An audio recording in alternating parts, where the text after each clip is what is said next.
네, 시청자 여러분 반갑습니다. 실전 투자 대회 상위 1% 캔들 헌터입니다. 자, 오늘 장 마감 후에 조금 특징적으로 움직였던 종목 한번 알아보는 시간 가져보도록 할 거고요. 자, 오늘 장막판에 이 진단 키트주들이 난리가 났습니다. 진단 키트주들이. 자, 이 진단 키트가 상승한다라는 것 자체가 저는 개인적으로는 그렇게 좋은 흐름이 아니다. 왜? 자, 이런 종목들이 간다라는 거 결국에는 지수가 안 좋다라는 겁니다. 자, 지수가 안 좋으면은 당연히 개인적으로 보유하고 있는 종목들마저도 전체적으로 다 밀리고 있다라는 증거고, 그리고 이런 종목들이 현재 차트가 만들어진 자리를 봤었을 때 단기간에 꺾이기보다는 한두 차례 시세가 더 나올 수가 있을 것 같아요. 그러면 자연스럽게 시장의 분위기가 점차 조금 암울하게 흘러갈 것 같은데, 자, 어쨌든 지금 분위기를 떠나가지고 우리는 시장이 좋든 안 좋든 나쁘든 수익을 낼 수 있는 이 방법이 중요하겠죠. 수익을 낼 수 있는 방법. 당연히 지금 이 영상을 시청하신 분들 같은 경우에는 시젠을 매수해 두셨다가 아니면은 혹시나 과거에 좀 물려 있으신 분들, 오늘 좀 상승이 나온 흐름을 봐가지고 아마 어떻게 대응하면 좋을지에 대해서 이 종목을 아마 좀 궁금해 하실 거라고 저는 생각이 듭니다. 자, 그렇기 때문에 현재 전체적인 흐름과 추세에 대해서 한번 설명을 드리고, 그리고 어떻게 대응하면 좋을지와, 그리고 이 종목을 청산하고 난 이후에 어떤 테마로서 편입을 하면 좋을지, 자, 이렇게 순서대로 좀 설명을 드리도록 하겠습니다. 자, 시젠 같은 경우에는 지금 차트가 자, 이렇게 역배열 구간. 역배열이라는 거는 결국엔 이평선 자체가 아무래도 중장기 이평선 때 위치가 조금 더 위에 위치해 있다라고 해석을 하시면 되고, 자, 매물이 많다. 매물이 많다. 물린 사람이 많다는 거예요. 간단히 말하면은. 그렇기 때문에 물량들을 조금 전진적으로 흡수를 하고 소화를 시켜 나가는 과정이 필요하다는 겁니다. 자, 우선 이 차트 흐름상으로 봤었을 때 이 단기 박스권에서 지금 현재 주가는 머물러 있다라고 보시면 되고, 자, 조금 확대해서 보여드리도록 하겠습니다. 자, 어제 저점을 두 번 형성을 했습니다. 자, 이게 뭐라고요? 바로 쌍바닥이죠. 쌍바닥을 형성을 하고 실질적으로 상승 흐름 보여줬다가 꺾이는 것처럼 했었을 때 여기서 꺾이지 않고 다시 올라왔어요. 근데 이때 당시 올라왔었을 때는 중장기 이평선들의 매물대들을 전부 다 흡수해주고 올라온 자리이기 때문에 오히려 단기적으로 조금 밀린다 할지라도 지금 이때 상승보다는 조금 더 지지될 가능성이 높다. 왜냐? 당연히 물량을 바닥권에서 흡수를 하고 한번 하고 시세가 나온 자리에서 밀렸는데도 불구하고 지지를 받고 올라와줬기 때문에, 그 말은 뭐다? 당연히 물량을 한 번 더 흡수했기 때문에 견고하게 수렴할 가능성이 높다라는 겁니다. 자, 그렇다라고 하면 차트를 조금 더 확대해서 봤었을 때, 자, 여기 지금 어떻게 보면은 이 단기 박스권 의미 있는 지지저항을 돌파하는 이 자리, 자, 이때에서부터가 이미 새로운 시세의 시작이라 보시면 되겠습니다. 12월 1일 날짜에 이렇게 급등이 나와줬는데 사실 이런 진단 키트주가 갈만한 상황이 아니었어요. 왜냐? 지금 시장에서 워낙에 화두될 수 있는 종목들, 그런 종목들이 많다라고 저는 생각을 하는데 다들 반응이 없습니다. 뭐 예를 들면 4차 산업 수혜주들이요. 이런 종목들은 시장이 가야 가거든요. 가야지 간다. 근데 중요한 것은 시장이 지금 조정을 받고 있죠. 자, 조정을 받으면은 어떻게 개별적인 이슈 혹은 지수 역행주가 움직인다라는 거예요. 자, 진단키트 같은 경우에는 솔직히 올라갈 만한 명분이, 뭐 코로나가 지금 재확산이 된다 하더라도 과거 때만큼 그렇게 키트가 많이 팔리거나 아니면은 이게 이슈화되고 매출이 직접적인 영향을 끼칠 만큼에 대한 사항은 아닙니다. 근데 뭐 때문에 이렇게 가느냐? 폐렴 이슈. 자, 마이코플라즈마, 이 폐렴 관련된, 자, 중국 또 폐렴 지금 또 유행된다라고 얘기하고 있죠. 이 폐렴 관련주로 엮여 있다 보니까는 혹시나 하는 마음에 엮어서 지금 시세가 나고 있는 거예요. 자, 오늘 같은 경우에는 수젠텍이 대장주 역할을 하고 있었죠. 자, 수젠텍 같은 경우에 차트는 똑같습니다. 역배열에서 한번 바닥 찍고 이제서야 한번 올라온 자리예요. 네, 이제서야 올라온 자리이기 때문에 급하게 오른 종목은 급하게 빠질 가능성이 있다라고 제가 항상 말씀드렸었죠. 자, 그렇기 때문에 이 진단키트주는 솔직히 말하면은 그냥 반짝입니다. 반짝. 자, 저는 반짝이라고 생각을 하고 있고, 자, 그렇기 때문에 오히려 팔 수 있는 자리에 대한 부분들을 지금부터 집중해서 봐야 된다는 겁니다. 자, 그 팔 수 있는 자리라고 한다는 것은 지금 여기 있었던 오늘 달린 윗꼬리, 자, 이 윗꼬리를 우선적으로 대응을 하셔야 됩니다. 윗꼬리 기준으로 해가지고요. 얼마다? 27,000원. 자, 이 27,000원 라인이 의미 깊은 자리다. 왜냐?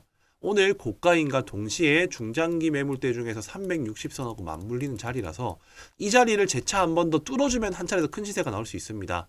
자, 근데 제가 뭐라고 말씀드렸나요? 그렇게 좋은 테마, 계속 갈 수 있는 테마는 아니다라고 저는 시장을 바라보고 있기 때문에 다음번 파동에서 크게 반등이 나온다라고 하면 물량을 조금 던지고 나오고, 오히려 그런 시기일 때 지금 조금 눌러주고 있는 종목들 중에 STO 관련주라든지 뭐 한동훈 테마, 그리고 4차 산업 수혜주들 중에서도 조금 자리를 지키고 있는 이런 종목들로 편입을 하시는 게 오히려 조금 더 안정적으로 수익을 만들어낼 수 있겠다. 자, 그렇기 때문에 어떤 자리에서 지금 들어가야 되느냐? 지금 지수가 안 좋죠. 자, 지수가 안 좋다라는 말은 뭐다? 종목들이 다 조정을 받고 있다. 조정을 받는 와중에서도 뭐 21선을 이탈하는 종목은 매수하면 안 돼요. 21선 위에 있고, 그리고 21선 근처에서 지지받는 흐름이 나와주고 있는 이런 종목들 위주로 찾아봐야 되는데, 자, 그런 종목들을 찾아가지고 재료를 분석을 하고 접근을 한다라고 하면은 충분히 지금 오히려 저점 매수의 기회라고 말씀드리고 싶습니다.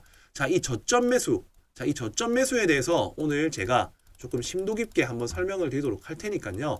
자, 저점 매수는 뭔지, 자, 이러기 위해서는 눌림 매매에 대한 개념을 아셔야 됩니다. 이 눌림 매매.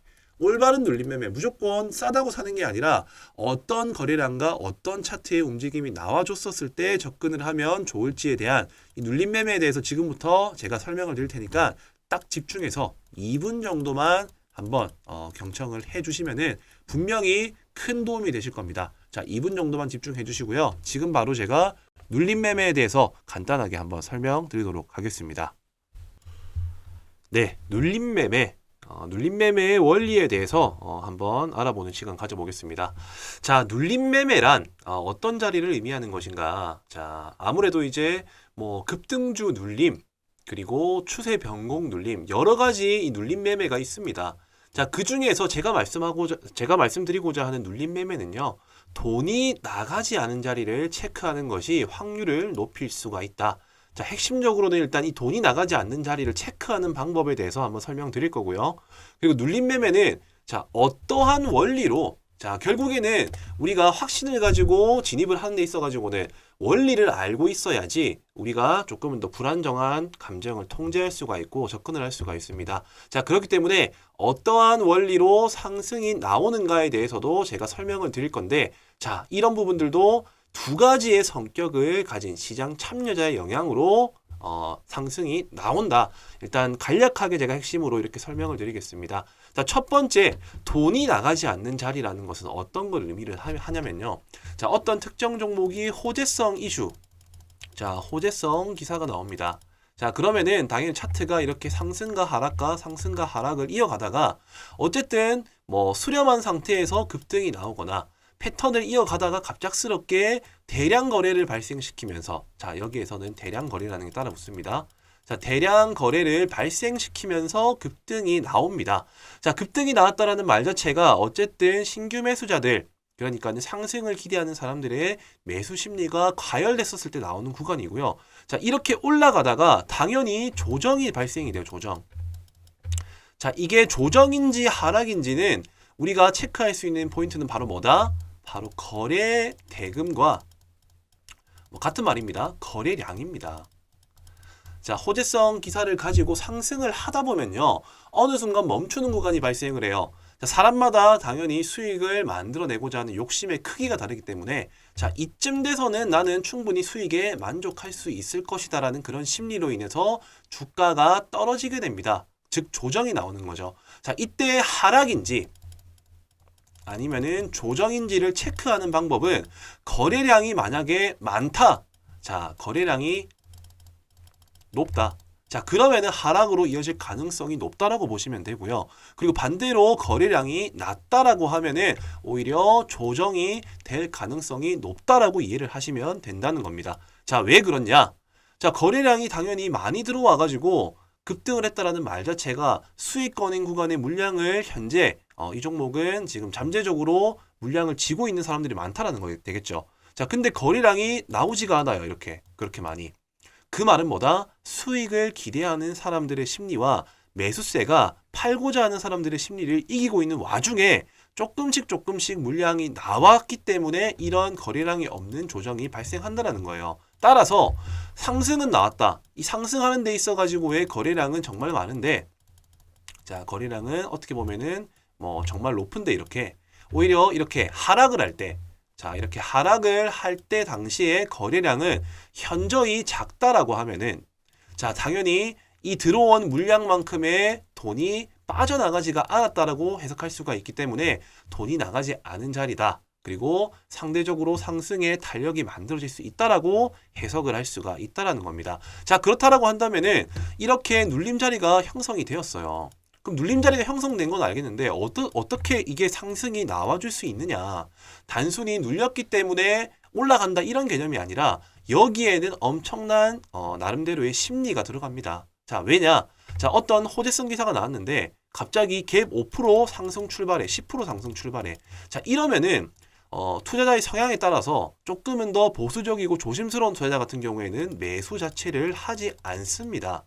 따라서 이 종목이 이미 올라갈 대로 올라가 버리고 조정이 나올 때, 야, 이 정도 재료면은 충분히 한 번 더 상승이 나와줄 수 있는 재료다라고 판단하는 그런 사람들이, 그러니까는 급등주를 쫓아가진 못하지만은 급등주가 한번 기회를 주면은 나는 사보겠다 하는 이런 첫 번째 첫 진입을 못한 매수자들이 오히려 눌러주는 자리에서 한 번 더 접근을 하게 된다. 이게 첫 번째 성격을 가진 사람이고요. 자, 두 번째는 어떤 사람들입니까? 바로 뉴스 체크하기보다 뉴스보다 차트가 더 빠르다. 차티스트라고 얘기를 하죠. 그러니까는 지표 매매를 하시는 분들, 뭐 이평선 같은 경우에는 22일 이동 평균선이 어떻게 보면 자연스럽게 생명선 역할을 하기 때문에 그 자리에 주가가 올라가다가 지지받는 흐름이 나온다라고 하면 자연스럽게 기술적 반등이 나온다라는 것을 공식화 시키신 분들이 있어요. 자, 이런 사람들을 보고 우리 뭐라고 합니까? 바로 차티스트라고 얘기를 하죠. 자, 이런 분들 처음에 따라붙기에는 부담스러워. 그리고 중요한 거는 기술적 반등이 눌러졌었을 때 20일 이평선이 닿고 캔들이 뭐 아래 꼬리가 달린 종가로 마감이 된다. 자, 이런 자리일 때는 매수의 심리가 강하기 때문에 기술적 반등이 나오겠다라는 차티스트. 자, 이러한 두 가지의 성격을 가진 시장 참여자들로 인해 가지고 눌림 자리에서 기술적 반등이 나온다라는 겁니다. 자, 이런 현상을 보고 우리는 기술적 반등이라고 얘기를 하고요. 이런 자리를 찾아 나서는 사람들을 보고 눌림 매매꾼들이라고 얘기를 합니다. 자, 상대적으로 보수적이고 안정형 투자자들 같은 경우에 이런 눌림 매매를 많이 하게 되는데, 여기서의 중요한 핵심들 같은 경우에는 바로 처음 눌렀을 때 접근을 한다입니다. 왜냐? 처음으로 눌렀을 때가 가장 신선한 자리입니다. 신선한 자리. 놓쳐서 못 산 사람들이 살 수 있는 자리인가 동시에 처음으로 닿는 자리가 신선한 구간이기 때문에 첫 눌림이 확률이 높다라고 이해를 하시면 되겠습니다. 자, 우선 이렇게 눌림 매매에 대한 원리를 제가 이론적으로 한번 설명을 드렸는데요. 이제는 차트를 보면서 실제 사례 예시를 들면서 한번 제가 또 설명을 드려보도록 하겠습니다. 자, 우선적으로 최근에 조금 제가 방금 말씀드린 내용들과 부합하는 자리의 종목들을 먼저 한번 살펴보도록 할 텐데요. 자, 이 국제약품입니다. 국제약품.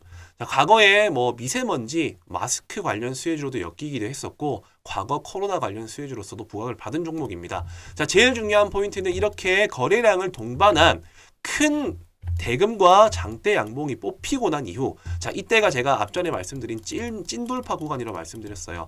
이렇게 찐돌파 구간이 만들어지고 난 이후에, 자, 거래량이 급감을 하죠.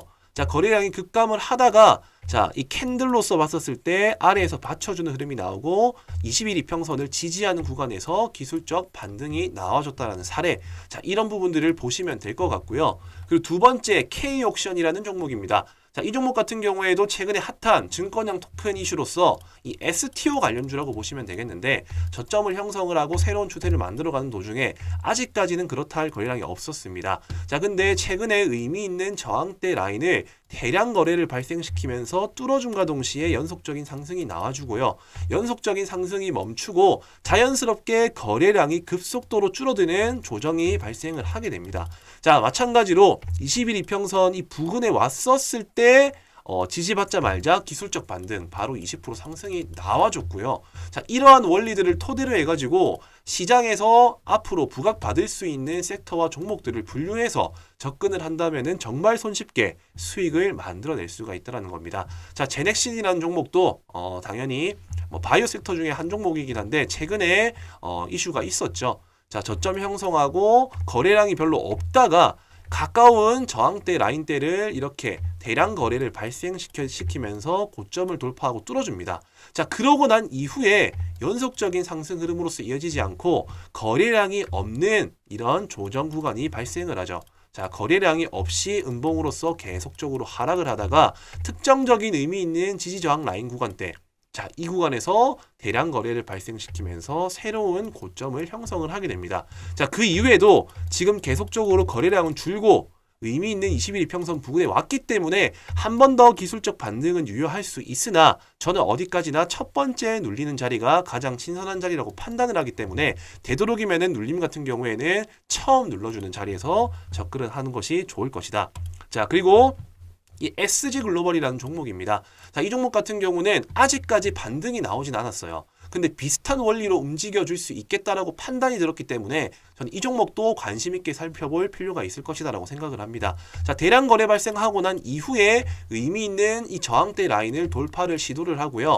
지금 거래량을 줄이면서 자연스럽게 잠재적인 호재 이슈가 있음을 암시하고 그리고 기술적 분석에 의한 차티스트들 매수를 이끌어낼 수 있는 캔들 모양이 완성이 되고 있습니다.